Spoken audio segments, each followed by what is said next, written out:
in fairness, kapulisan sa Talisay so far, ha? Okay, grabe daw sa imbestigar I don't know karon nga mga panahon na so far kato mga gipasundan na to nga mga kwan, ila man yung na check, no? Nasubay gid nila. Hopefully kini unta mahigala masubay sa ni kay medyo lain paminawon ha nga na ay gilabay ulo nas daplings kalsada. Lain paminaw na sa usa ka lugar. Kuya wa naman lang mo adto og laing kadong hilit-hilit nga dapit. Ato i-check mahigalaw sa si Idol Tweety na mo oras ha. Idol Tweety, kumusta diha sa police station? DYHP Tatak RMN Report. Yes, Attorney Rufil, live and direct mismo din sa Talisay Police Station. Kung di Attorney Rufil, ato ang gisusi ang kabahin aning blotter, aning na missing person ang si Pilar, Attorney Rufil. Sa ato ang nasairan, Attorney Rufil, base na po sa ato ang pakiginabi sa desk officer o sa kining maong kanang in charge aning maong kaso, Attorney Rufil, nga July 7 nagpa-blotter ang kining gitrabahuan ani ni Pilar, Attorney Rufil. Sukwahi sa July 4 nga ning ingon sila nga naa sa hapon na sa July 4 nagpa-blotter, Attorney Rufil. Apan ang naa sa blotter kay July 4 ang ilahag yung giingon nga wala na ni balik sa ilhang panimalay kani si Pilar. Nga human na Attorney Rufil pag July 7 bali late na ni siya nga pagka-blotter, Attorney Rufil, kay 24 hours naman pudunta. So kinsa may nag-report gid Idol Tweety? Ang ilang gitrabahuan, Attorney Rufil, katong lalaki agaw mao to ang ning blotter Si Rene, nasa police Yes. blotter nabutang kinsa nag-report? Matod pa sa katong in charge, Attorney Rufil, ang in charge man gud gitawagan ra sa DO mao tong nakinabi pod nato nga lalaki ang nag-blotter, Attorney Rufil, apan dili July 4 ni blotter, July 7. Okay. Yang ikaduha nga blotter, Attorney Rufil, nga ilahang nadawatan kay kaninang blotter sa kanigyong pamilya ni Pilar, Attorney Rufil, gikan sa Zamboanga pag July 11. Oo. Pero katong July 4, Attorney Rufil, wag yun ni blotter nila din pagkahapon, ana. Pag July 7, Okay. pagid mo nang gideclare na nila nga kanang late blotter na siya sa 24 hours nga gikinahanglan pod nila sa pag-report aning mga missing person pod, Attorney Rufil. Nga sa pagkakaroon ani naman kita dinhi sa Talisay Police Station o ganiya pod ang kining mga anak ni Pilar, Attorney Rufil, gikan sa Zamboanga aron pod susihon o unsa na pod ang update kabahin aning maong kaso. Ato silang hinabiyon, Attorney Rufil, apan dili sila makasabot og Bisaya, Tagalog ra pod sila, Attorney Rufil, o kung unsa ra pod ang ilang mastorya, Attorney Rufil, mora pod ang ilahang istorya. Sir, mayong buntag, sir. Okay na tamalingkod. Mayong buntag, sir, live and direkta sa DYHP RMN Sibug sa ISM 93.9 ato makahinabi si Attorney Rufil Fernandez Banyo. Sir, ano na po yung progress ng report about sa missing po na mama niyo po? Good morning po. Good morning sa nakikinig ngayon sa Cebu.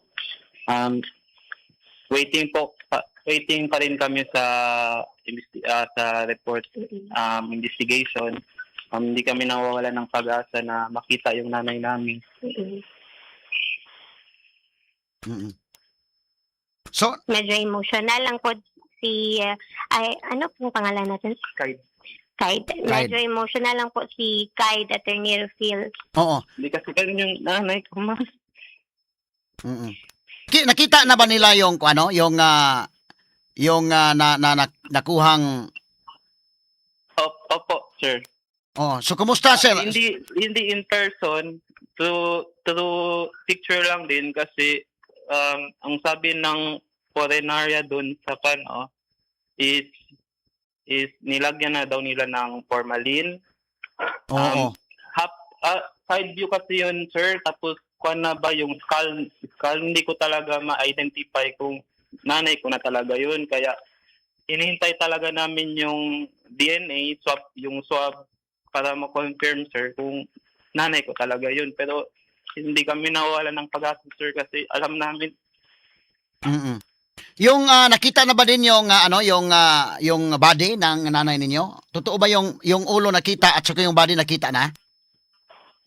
Hindi ko alam, sir. Wala akong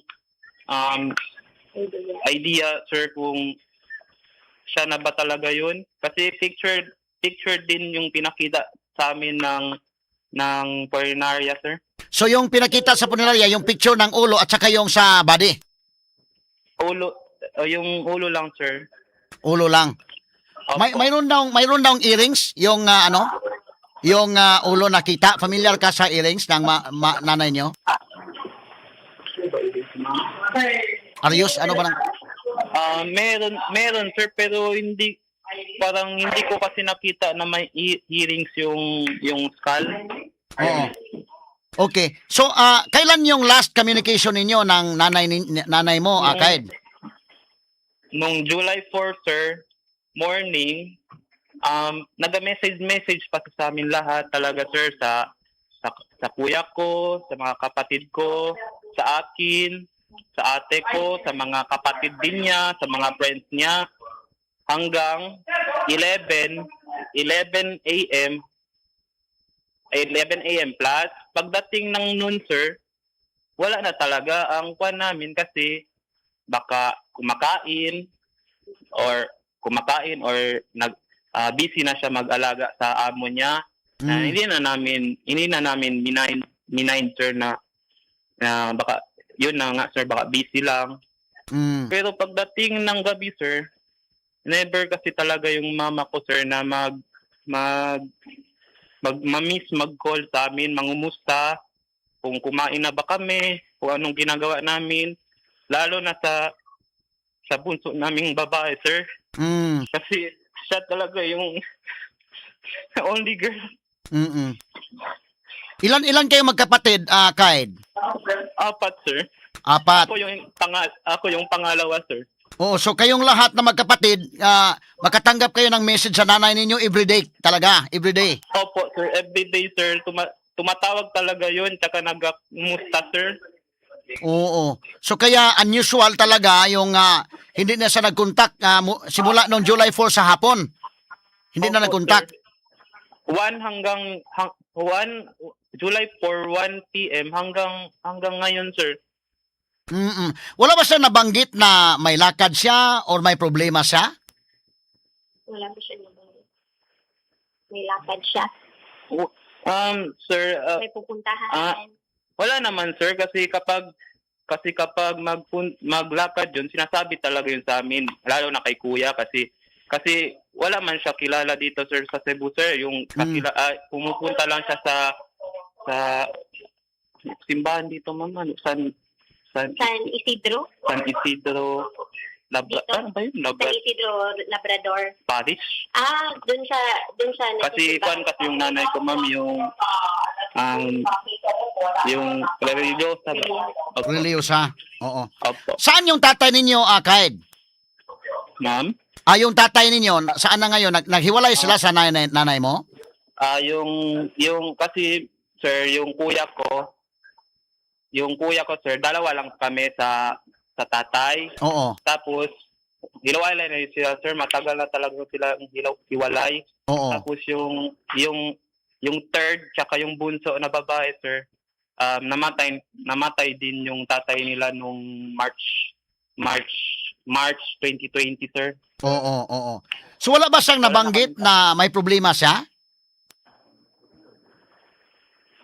May problema. Wala siyang nabanggit. No comment lang daw, attorney. No comment. Okay. Wala siya nabanggit na gusto na siyang umalis dyan sa amo niya or baka may problema siya sa amo niya?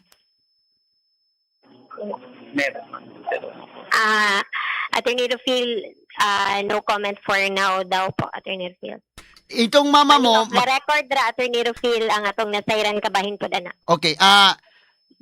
Ang picture ng nanay mo, may itsura siya, no? In fairness sa kanya, may itsura siya.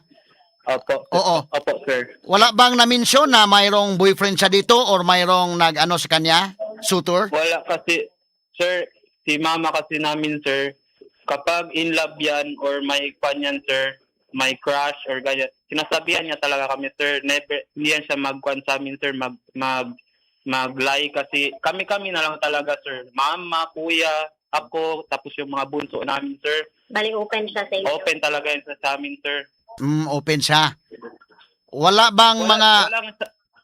Wala siyang sinabi sa amin, sir, na may kwan siya dito, sir. May Karelasyon. karelasyon, sir. Wala talaga, sir. At saka wala talaga siyang kilala dito, sir, na taga Cebu, taga Talisay, sir. Oo. Yung Facebook account ng mama mo, ma-open mo yan? Hindi, sir, kasi hindi namin ma-open, sir, kasi hindi kasi namin yan alam, sir, yung password tsaka yung email niya, sir. Okay, for purposes of investigation sa police, para malaman lahat ito, willing kayo na ipacheck itong account niya, na ma-open ito sa ating cybercrime unit ng Opo, police? sir, kahit anong paraan, sir, para ma-open yan, mahanap saan ba yung cellphone na yan ng mama ko, kung saan ba siya ngayon, please, sir. Okay, bakit may dalawang pangalan yung mama mo, Kai? Bakit yung Katha yung pinaalam niya doon at yung totoong pangalan pala ay si Pilar? Sir, yung pangalan ng nanay ko is Pilar S. Basilio. Pero sa pangalan sa Facebook niya is Kata Saavedra. Oh, so sa Facebook lang yan? Opo, sa Facebook lang yan, sir. Oh, okay. Saka may ID yung nanay ko, sir. May ID yung nanay ko, may mga papers yung nanay ko na caregiver yun siya, sir. Okay. So yung background ng nanay mo, caregiver talaga yun? May ano siya? Opo, sir, may training? certificate yan siya, sir. May training? Opo, sir, may certificate talaga yung nag-graduate siya as caregiver sa Zamboanga, sir, sa Brent Hospital sa Zamboanga. So ibig sabihin, itong ng amo niya na si Carmencita at saka yung si Unyo at saka yung si Rene, alam nila from the very start na ang totoong pangalan ay Pilar Basilio, but yung Facebook lang ang Katsa. Hindi ko alam, sir, na kung alam nila, sir, kasi siyempre, sir, sir, dapat alam nila. Dahil pag na-hire siya ng caregiver, nagdala siya ng kanya mga police clearance at iba pang mga papers. Yes, sir. Oo. So nakuna na kayo ng mga ng swab samples? Ay, nakuha na kayo ng swab. Apo, sir. Oo. Nung dumating kami dito around 8 p.m. nung galing Zamboanga, sir, dumiretso agad kami dito sa police station ng Talisay, sir, at hindi kami iniwan ng mga police dito sa Talisay, sir. Okay. Sinong pag-alaman ninyo, saan kayo nakakuha ng information na wala na talaga yung mama ninyo na hindi na nakontak? Sir, kasi yun na nga, sabi ko sa inyo, sir, hindi ganun yung nanay namin, sir. Unusual yung hindi na nag-chat, no? Opo, hindi talaga yung ganyan nanay namin. Pagkatapos, kasi hindi namin talaga nagdududa na kami, bakit ganyan? Saan si mama? Bakit hindi nag-contact? July 4, 5. Yung July 5, sir, nung July 5, nagtataka na talaga, nag-aalala na, word na talaga kami, hindi na namin alam ang gagawin namin. Kaya, nung July 6, pumunta kami sa Pasunanga, sa Zamboanga City, para magtanong kung may number ba ng amo dito na taga Cebu. Oo. Kasi maghingi kami, kasi worried na talaga kami, sir, kasi hindi namin makontak si mama namin. Kaya binigyan nila kami ng number. Okay.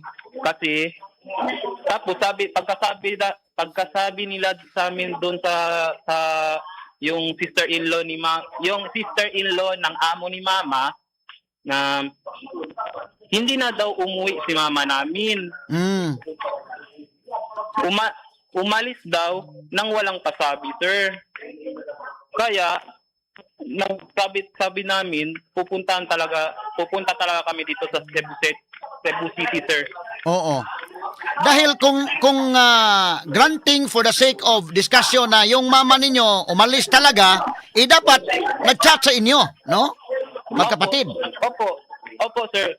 Kapag sabi nga namin, sir, kung malobat yung si mama, sir, gagawa yun ng paraan, sir, para makontak kami. Kasi alam niya yung Facebook namin, number namin, alam niya, sir. Itong si Unyo, nandyan daw sa Zamboanga. Hindi niyo kilala itong anak na si Unyo?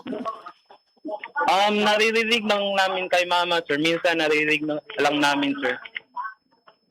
Yung pangalan niya. Pero hindi namin kilala, sir.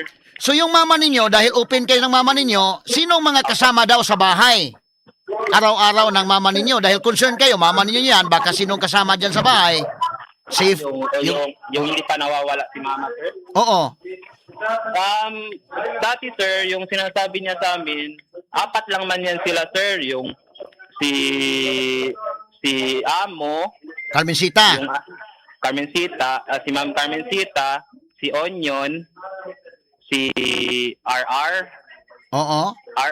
tapos si Mama. 4 lang yan sila, sir. 4 lang. Kasi yung si Ma'am Carmencita, tsaka si Onion, tsaka yung si Ginger, yung babaeng anak ni Ma'am Carmencita, nasa abroad ata yun, sir, abroad. Oo. So sa bahay, 4 talaga sila. Opo. Ano daw ang trabaho? Ano daw ang trabaho ni Union at saka ni RR? Wala, sir. So nandyan lang sila sa bahay. Opo, sir. Hindi ko kasi alam, sir, kung may work sila. Hindi man sinasabi ni Mama, sir, sa amin kung may work sila, kung ano ba, sir. Magpunta daw ng Zamboanga ito si Union. Nasabi nila na nandyan sa Zamboanga si Union. Nasabi ng mama mo or nandyan lang sa bahay? Wala man sinabi si Mama, sir, na pumunta si Onion sa Zamboanga. Kasi yung ate ko, sir, yung ate ko, sir, kasi worried na talaga siya, sir, kaya nawawala na si Mama. Oo. Lahat ng mga Facebook yung my friends man, di ba? Oo. Facebook ni Mama. Tapos may mga friends man yan, mutual friends. Nahanap talaga yun ng ate ko, sir, na si ate. Hinahanap talaga niya baka tapos nakita niya yung ni Onion, Facebook ni Onion. Sila yung dalawa na chatting sila dalawa na tinatanong ni ate ko, sir, na kung bakit saan si Mama, ganun. Tapos sabi daw ni Onion kaya sa ate ko, sir, na hindi niya alam kasi doon daw sa Zamboanga. Opo. Pero hindi pa natin ma-confirm kung nandyan ba sa Zamboanga talaga o nandyan lang sa bahay. Dahil sabi ng mama mo, 4 sila magkasama dyan sa bahay. Opo. Wala bang na-mention yung mama ninyo na gusto na siyang umalis dyan sa amo niya? No comment, sir. No comment. Oho. Okay. So yung pagkasabi ng mama ninyo, yung last communication ninyo, 4 pa rin sila sa bahay? Wala, hindi niya na sinabi, sir. Oh. Kasi hindi naman sir, kasi focus man siya sa amo niya lang talaga, sir.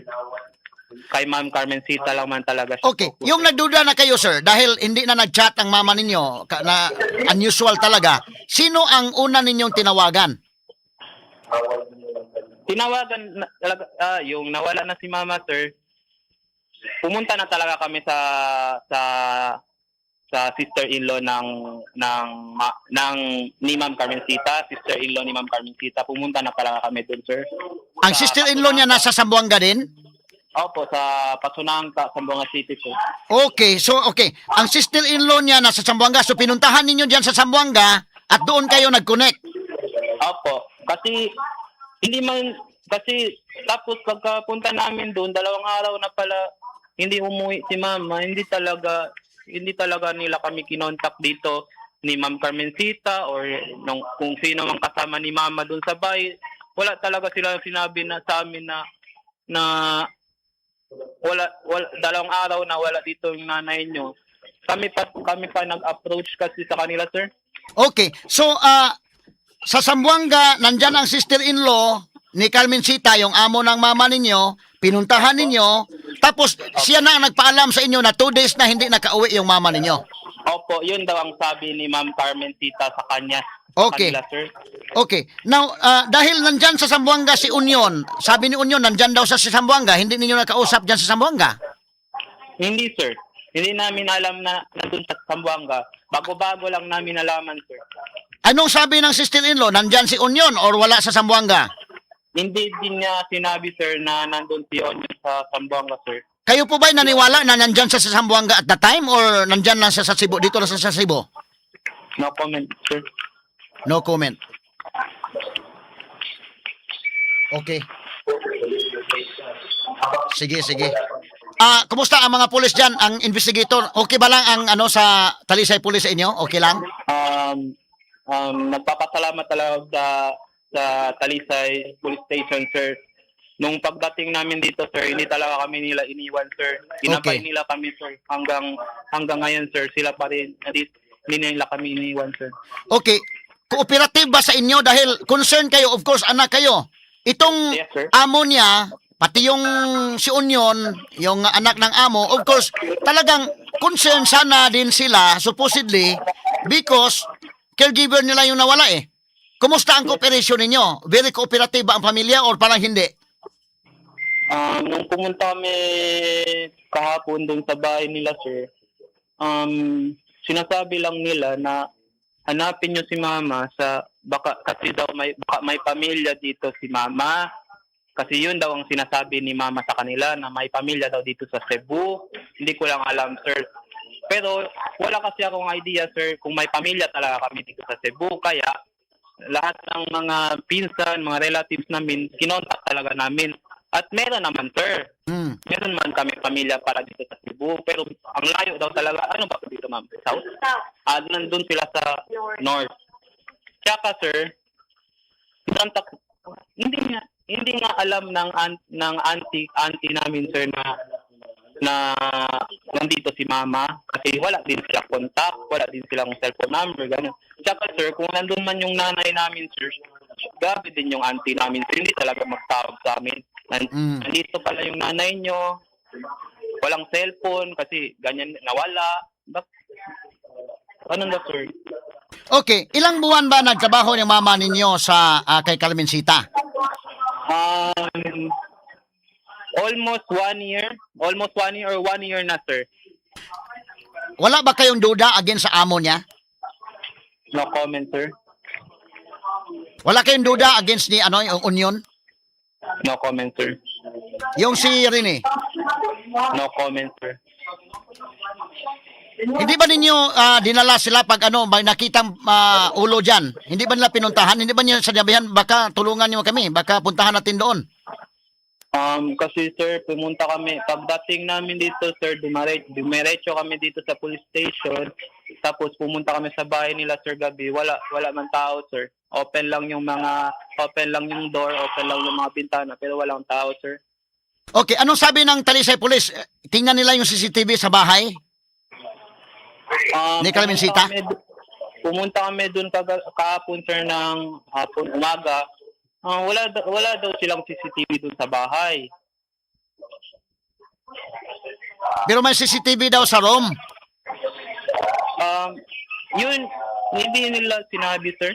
Sa mga kapitbahay, na-check ninyo sa mga kapitbahay, baka may CCTV, baka yung pulis natin dyan makatulong sa pag-gather ng CCTV footages?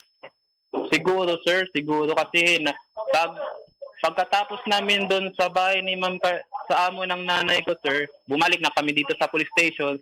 Yung ibang mga police, sir, ay naiwan doon, sir, para mag-conduct ng investigation pa talaga, sir. Deep investigation. Kasi naawa din sila sa amin, sir. Oo. Kasi wala talaga kaming pamilya. Oo. Kaya nga kami sa DYHP sa Arimen naawa din kami sa inyo.